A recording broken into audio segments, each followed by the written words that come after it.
Good morning friend, मैं सुप्रिया स्वागत करती हूँ आपका डिकोड एग्जाम में। फ्रेंड, आज डेली करंट अफेयर्स की क्लास में हम डिस्कस करेंगे एक माह से संबंधित जितने भी न्यूज़ हैं, जितने भी इवेंट्स हैं जो हमारे एग्जाम के लिए इंपॉर्टेंट है, हम उन्हें के करके यहाँ पे देखेंगे। तो आइए दोस्तों, स्टार्ट करते हैं आज की क्लास। और आज की क्लास स्टार्ट करने से पहले हम कल के पूछे गए प्रश्नों के उत्तर को देख लेते हैं। कल मैंने आपसे पूछा था कि अहोम साम्राज्य का संस्थापक कौन है। तो अहोम साम्राज्य का संस्थापक छोलुंग सुकफ्फा है, जिन्होंने 13वीं शताब्दी में अहोम साम्राज्य की स्थापना किया और यह साम्राज्य असम में लगभग 6 शताब्दियों तक शासन किया। तो ये काफ़ी इंपॉर्टेंट हो जाता है अहोम साम्राज्य, चूँकि चर्चा में भी था और ये आपके हिस्ट्री जो है स्टैटिक पोर्शन के लिए काफ़ी इंपॉर्टेंट है, तो एक बार अच्छे से रिवीजन कर लीजिएगा। अब हम आते हैं आज के सेशन पे, जिससे सबसे पहला प्रश्न है कि हाल ही में भारत के उच्चायोग ने किस देश में औपचारिक रूप से सुवर्ण जयंती छात्रवृत्ति वेबसाइट लॉन्च की है। नेपाल, बांग्लादेश, भूटान और या फिर Sri Lanka. Correct answer is B है। ठीक है, बांग्लादेश में सुवर्ण जयंती छात्रवृत्ति वेबसाइट को लॉन्च किया गया है भारत के उच्चायोग के द्वारा।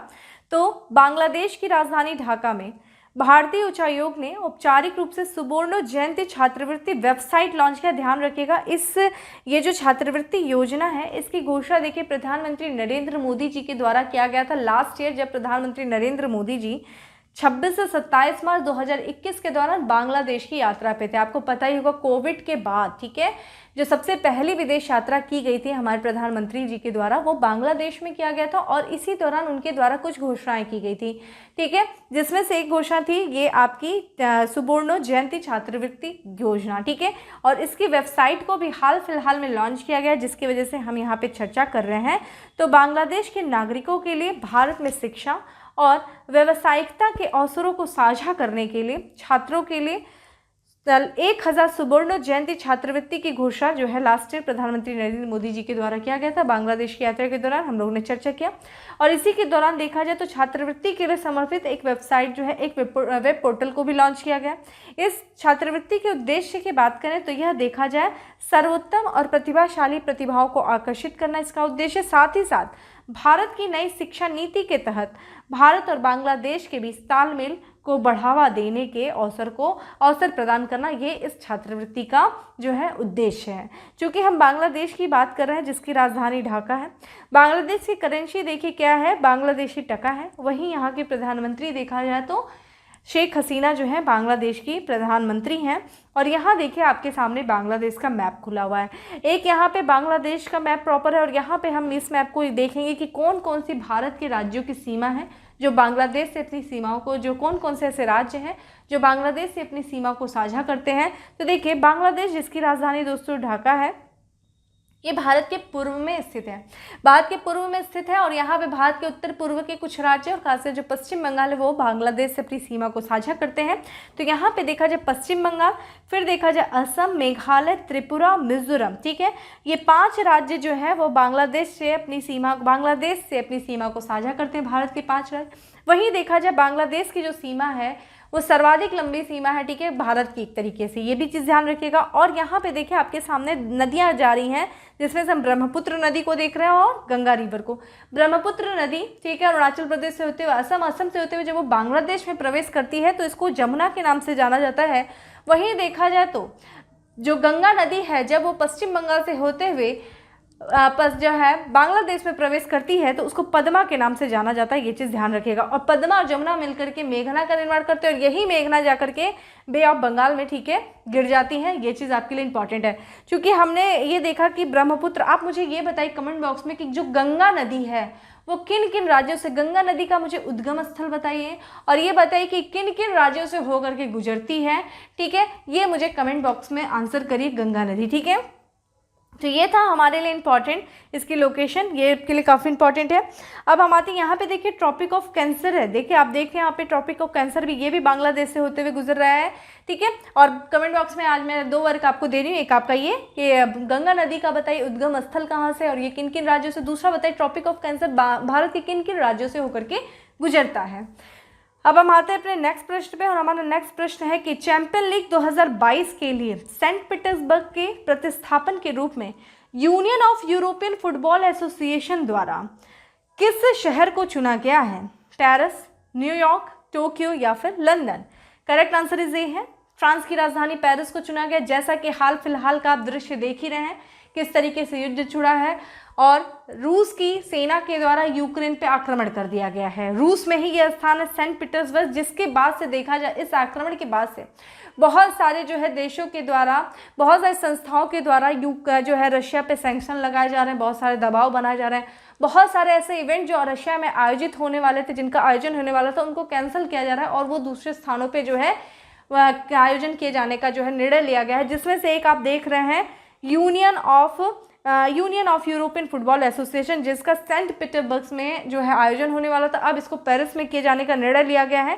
तो यूक्रेन पर हमला करने के कारण यानी union of European football association champion league के फाइनल की मेजबानी जो है अब वो रशिया से छीन ली गई है। ठीक है, यहाँ पे रूस से जो है छीन लिया गया है। दुनिया के सबसे बड़े क्लब फुटबॉल टूर्नामेंट का फाइनल जो कि 28 मई को होने वाला, सब कुछ ठीक रहा तो 28 मई को इसका फाइनल होगा इस इवेंट का, और ये होगा फ्रांस की राजधानी पेरिस में होगा। फ्रांस की बात करें तो फ्रांस ने आखिरी बार 16 साल पहले चैंपियंस लीग फाइनल की मेजबानी की थी और इस लीग में देखा जाए तो बार्सिलोना ने 2006 में फाइनल में आर्सेनल को हराया था। ठीक है, तो इस बार हमें कौन सी मेजबानी का कौन देख रहा है, union of European football association का जो चैंपियंस लीग का फाइनल की मेजबानी अब वो सेंट पीटर्सबर्ग जो कि रशिया में है वहाँ न होकर के फ्रांस की राजधानी पेरिस में आयोजन किए जाने का निर्णय लिया गया है। ठीक है, अगले प्रश्न में बढ़ते हैं। अगला प्रश्न है कि national Institute of urban affairs ने सस्टेनेबल सिटीज इंडिया प्रोग्राम को लागू करने के लिए किस संगठन के साथ समझौता किया है? विश्व बैंक, IMF, WEF या फिर UNDP? करेक्ट आंसर डी है, वर्ल्ड इकोनॉमिक फोरम के द्वारा जो है वर्ल्ड इकोनॉमिक फोरम के साथ national Institute of urban affairs ने सस्टेनेबल सिटीज इंडिया प्रोग्राम को लागू करने के लिए समझौता किया है। तो विश्व आर्थिक मंच, वर्ल्ड इकोनॉमिक फोरम व शहरी मामलों के राष्ट्रीय संस्थान national Institute of urban affairs ने संयुक्त रूप से डिजाइन किए गए सस्टेनेबल सिटीज इंडिया प्रोग्राम पर सहयोग करने के लिए एक समझौते पर हस्ताक्षर किया है। ठीक है, तो सस्टेनेबल सिटीज इंडिया प्रोग्राम जो कि किसका संयुक्त रूप से किसके द्वारा डिजाइन किया गया, तो विश्व आर्थिक मंच और साथ ही साथ शहरी मामलों के राष्ट्रीय संस्थान के द्वारा इसको डिजाइन किया गया था। इसका उद्देश्य क्या है, तो इस कार्यक्रम का उद्देश्य शहरों के लिए एनर्जी, ट्रांसपोर्टेशन, बिल्ट इन्वायरमेंट क्षेत्रों में डीकार्बनाइजेशन के लिए हल उत्पन्न करने हेतु एक सक्षम वातावरण बनाना इसका उद्देश्य है। ठीक है, वहीं अगर विश्व इकोनॉमी, यहाँ पे विश्व आर्थिक मंच और शहरी मामलों के राष्ट्रीय संस्थान के बीच यह साझेदारी ग्लासगो में COP26 शिखर सम्मेलन में 2070 तक नेट जीरो कार्बन इमिशन प्राप्त करने की भारत की प्रतिबद्धता के लिए आवश्यक है। ठीक है, तो इस उद्देश्य से इसको किया गया है। ध्यान रखिएगा कि विश्व आर्थिक मंच और शहरी मामलों के राष्ट्रीय संस्थान के संयुक्त रूप से डिजाइन किया गया है सस्टेनेबल सिटीज इंडियाज प्रोग्राम। ठीक है, उद्देश्य आप यहाँ पे देख सकते हैं। ठीक है, अब हम आते हैं अगले प्रश्न पे। अगला प्रश्न है हमारा कि हिंदुस्तान यूनिलीवर लिमिटेड के बोर्ड के अध्यक्ष रूप में किसे नियुक्त किया गया है? मुकेश सिंह, दिलीप पाठक, हरीश मेहता या फिर Nitin Paranjpe? Correct answer D है, नितिन परांजपे को हिंदुस्तान यूनिलीवर लिमिटेड के बोर्ड के अध्यक्ष के रूप में नियुक्त किया गया है। तो देश की FMCG दिग्गज हिंदुस्तान यूनिलीवर ने नितिन परांजपे को कंपनी के नॉन एग्जीक्यूटिव चेयरमैन और नॉन एग्जीक्यूटिव डायरेक्टर के तौर पर नियुक्त किया है और इनका जो है नियुक्ति वो 31 मार्च 2022 से प्रभावी हो जाएगी। तो ध्यान रखिएगा, नितिन परांजपे को हिंदुस्तान यूनिलीवर कंपनी में नॉन एग्जीक्यूटिव चेयरमैन और नॉन एग्जीक्यूटिव डायरेक्टर के तौर पे नियुक्त किया गया है। और अगर हम इस कंपनी के CEO की बात करें, MD की बात करें, तो ये देखा जाए संजीव मेहता है जो वर्तमान में अपनी भूमिका को निभाते रहेंगे। ठीक है, हिंदुस्तान यूनिलीवर की बात किया जाए लिमिटेड की, तो ये देखा जाए मुख्यालय इसका मुंबई में है। इसकी स्थापना देखा जाए 17 अक्टूबर 1933 में इसकी स्थापना की गई थी। ठीक है, तो ये चीज़ आपके लिए एक तरीके से फैक्ट्स है, नियुक्तियों से एक प्रश्न जरूर बनता है, ध्यान रखिएगा। आगे बढ़ते हैं कि किस भारतीय प्रौद्योगिकी संस्थान के स्टार्टअप ने दुनिया का सबसे छोटा पहनने योग्य वायु शोधक लॉन्च किया है? IIT Delhi, IIT Madras, IIT Kanpur या फिर IIT मुंबई?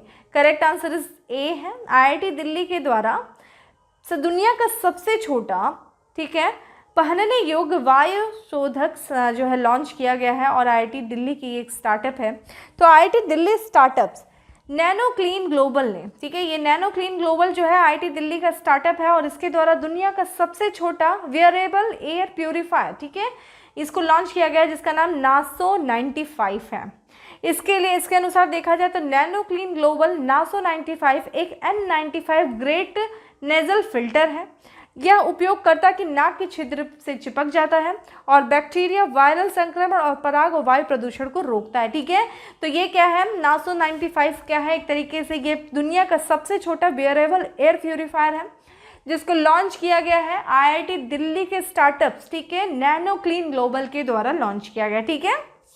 ये आपके लिए इंपॉर्टेंट है। आगे बढ़ते हैं नेक्स्ट प्रश्न में कि हाल ही में जारी अंतर्राष्ट्रीय बौद्धिक संपदा सूचकांक में भारत का कौन सा स्थान है, 40वां, 43वां, 45वां या फिर 50वां। करेक्ट आंसर इज बी है, 43वां जो है अंतर्राष्ट्रीय बौद्धिक संपदा सूचकांक में भारत को स्थान मिला। आइए देखते हैं ये सूचकांक किसके द्वारा जारी किया जाता है, कितने देशों में भारत को ये स्थान प्राप्त हुआ है और देखेंगे सबसे जो है शीर्ष पे कौन सा देश बैठा है। तो यहाँ पे देखा जाए यूएस चैम्बर ऑफ कॉमर्स के ग्लोबल इनोवेशन पॉलिसी सेंटर की वार्षिक रिपोर्ट के अनुसार भारत का कुल आईपी स्कोर 38.4% से बढ़कर 38.6% हो गया है। इसी के साथ देखा जाए तो अंतर्राष्ट्रीय बौद्धिक संपदा में 55 देशों में भारत का 43वां स्थान है, ठीक है। तो ये लास्ट ईयर से अपना देखा जाए तो बौद्धिक संपदा में, ठीक है, इंटेलेक्चुअल प्रॉपर्टी में देखा जाए भारत ने जो है अपना स्कोर गेन किया है और इसी के साथ साथ भारत जो है 55 देशों में 43वें स्थान पे है, ठीक है, किसमें, यहाँ पे अंतर्राष्ट्रीय बौद्धिक संपदा सूचकांक में, ठीक है, ये भारत का स्थान मिला है। यह रिपोर्ट का 9वां संस्करण है। रिपोर्ट में यह बताया गया है कि उभरती अर्थव्यवस्थाओं द्वारा अपनी आईपी शासन को मजबूत किया जा रहा है। जितनी भी उभरती अर्थव्यवस्थाएं हैं वहाँ पे जो है आईपी जो है एक तरीके से मजबूत हो रहा है और अंतर्राष्ट्रीय बौद्धिक संपदा सूचकांक में जो शीर्ष 5 देश हैं जिसमें सबसे पहले देखा जाए अमेरिका है, दूसरे पे यूनाइटेड किंगडम है, फिर जर्मनी है, फिर स्वीडन है, फिर फ्रांस शामिल है, ठीक है। यूएस चैम्बर ऑफ कॉमर्स का वैश्विक नवाचार नीति केंद्र बौद्धिक संपदा मानकों के माध्यम से दुनिया भर में श्रेष्ठ नवाचार और रचनात्मकता के लिए काम कर रहा है, जो नौकरियों का सृजन करता है, जीवन को बचाता है, वैश्विक आर्थिक और सांस्कृतिक समृद्धि को बढ़ाता है और वैश्विक चुनौतियों का सफलतापूर्वक समाधान करता है। तो ये है यूएस चैम्बर ऑफ कॉमर्स के वैश्विक नवाचार नीति केंद्र बौद्धिक संपदा का एक तरीके से रणनीति है, इसके द्वारा जो इसका उद्देश्य है। ये चीज़ आपके लिए इंपॉर्टेंट क्या है कि कितने देशों में भारत का स्थान रहा है, स्कोर कितना था, ये आपके लिए इंपॉर्टेंट है। और पहले स्थान पे देखा जाए जो शीर्ष 5 देश है ये ध्यान रखिएगा, इसमें टॉप पे देखा जाए अमेरिका है, ठीक है। आगे बढ़ते हैं, निम्नलिखित में से कौन सा देश ओशियन 2022 सम्मेलन का आयोजन पहली बार किया या फिर किस देश ने जो है पहली बार ओशियन 2022 सम्मेलन की मेजबानी की है। चीन, ऑस्ट्रेलिया, भारत या फिर Mauritius. Correct answer is C, Bharat ने किया है, ठीक है, पहली बार आयोजन हुआ है भारत में ओशियन 2022 सम्मेलन का। तो Indian Institute of Technology Madras Research Park ने National Institute of Ocean Technology के सहयोग से ओशियन 2022 की मेजबानी की है। ओशन सम्मेलन वैश्विक समुद्री शोधकर्ता का एक द्विवार्षिक कार्यक्रम है, ठीक है। वैश्विक समुद्री शोधकर्ताओं का ओशन सम्मेलन जो है वैश्विक समुद्री शोधकर्ताओं का एक द्विवार्षिक जो है कार्यक्रम है, जिसको इस वर्ष जो है ओशन 2022 की जो मेजबानी की गई वो भारत के द्वारा की गई है। Indian Institute of Technology Madras Research Park ने जो है national Institute of Ocean Technology के सहयोग से इसकी मेजबानी की है। यह पहली बार है भारत में जो है इसका आयोजन किया जा रहा है। इस सम्मेलन के दौरान देखा जाए तो इस सम्मेलन में जलवायु परिवर्तन, ग्लोबल वार्मिंग, समुद्री प्रदूषण, माइक्रोप्लास्टिक, मौसम की अनिश्चितता और तटीय कटाव से निपटने जैसे विषयों पर प्रतिनिधियों द्वारा 400 प्रस्तुतियाँ दी गई हैं। तो ये कुछ महत्वपूर्ण विषय थे जिसको इस सम्मेलन के दौरान जो है जिस पे चर्चा किया गया और इस सम्मेलन के दौरान इन महत्वपूर्ण विषयों, इन महत्वपूर्ण मुद्दों पर जो है समाधान निकालने का प्रयास किया गया। ओशियन 2022 की थीम देखे क्या है, इंस्पायर, इनोवेटिव और सस्टेन जो है ये इसकी थीम है, ठीक है। यहाँ पे देखिए स्पेलिंग गलत है तो ये चीज़ थोड़ा ध्यान रखिएगा। अब हम आते हैं अपने अगले प्रश्न पे और हमारा अगला प्रश्न है कि निम्नलिखित में से किस देश में केतांजी ब्राउन जैक्सन पहली अश्वेत महिला जज मनोनीत हुई हैं। ऑस्ट्रेलिया, जापान, फ्रांस या फिर America. Correct answer is D, America में हुआ है सबसे देश में यहाँ पे अमेरिका में केतांजी ब्राउन जैक्सन पहली अश्वेत महिला जज मनोनीत हुई हैं।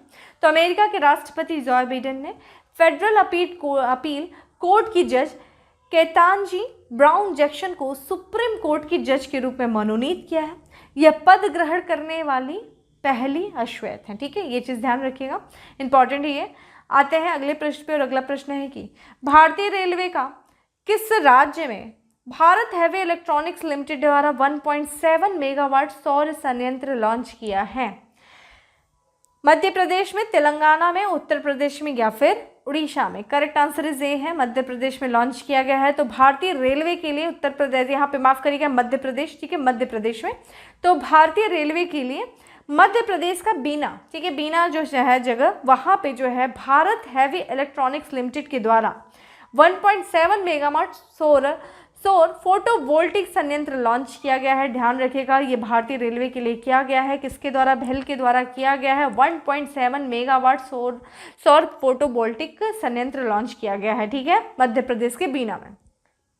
इस प्लांट के जरिए भारतीय रेलवे के ट्रैक्शन सिस्टम को बिजली सीधे सप्लाई की जाएगी, और उसी के साथ साथ देखा जाए भारतीय रेलवे ने अपनी बिजली की ज़रूरतों के लिए आत्मनिर्भर बनने का फैसला करने के बाद इस संयंत्र को चालू किया है। चूँकि जो बिजली की निर्भरता जो है वो दूसरों पे कम हो जाए, भारतीय रेलवे जो है आत्मनिर्भर होकर के स्वयं की बिजली जो है उत्पन्न करे, और इसके लिए वो है सोलर संयंत्र जो है वो स्थापित कर रहा है। और यहाँ पे इसी क्रम में देखा जाए तो विभिन्न अक्षय ऊर्जा परियोजनाओं के लिए खाली भूमि का उपयोग करके रेलवे स्टेशनों को सोलराइजेशन करने की योजना बनाई गई है।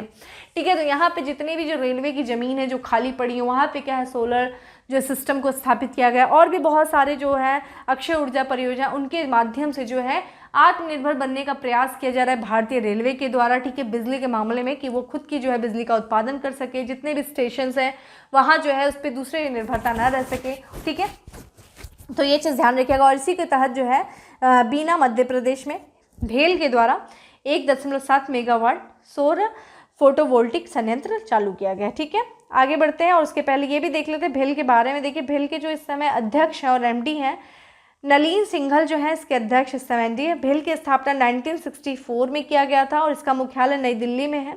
वहीं अगर हम केंद्रीय रेल मंत्री की बात करें तो वर्तमान में अश्वनी वैष्णव जो है इस समय केंद्रीय रेल मंत्री हैं। अगला प्रश्न है और अंतिम प्रश्न है, हाल ही में म्यूजियम ऑफ द फ्यूचर किस शहर में खोला गया है? देख सकते हैं बेहद खूबसूरत जो है ये इमारत है जिसका नाम म्यूजियम ऑफ द फ्यूचर है, और ये किस शहर में खोला गया है? पेरिस में, लंदन में, दुबई में या फिर न्यूयॉर्क में? करेक्ट आंसर इज सी है, संयुक्त अरब अमीरात का शहर दुबई में म्यूजियम ऑफ द फ्यूचर जो है वो खोला गया। तस्वीर देख सकते हैं आप इसकी, और संयुक्त अरब अमीरात के दुबई शहर में दुनिया के सबसे सुंदर इमारत म्यूजियम ऑफ द फ्यूचर का उद्घाटन किया गया है। इस इमारत की बात करें तो ये इमारत स्टेनलेस स्टील से बनी हुई है जैसा कि आप यहाँ पे देख रहे हैं, और ये देखा जाए एक गोलाकार इमारत है। तस्वीर देखते रहिए साथ में, और ये देखा जाए कितने वर्ग में फैली हुई है तो 30,000 वर्ग मीटर में ये इमारत फैली हुई है।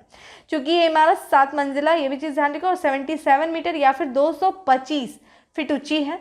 और इसे जो है इसे किला डिज़ाइन के वास्तुकार, ठीक है, वास्तुकार सान किला ने डिज़ाइन किया है। ठीक है, ये चीज़ ध्यान रखिएगा।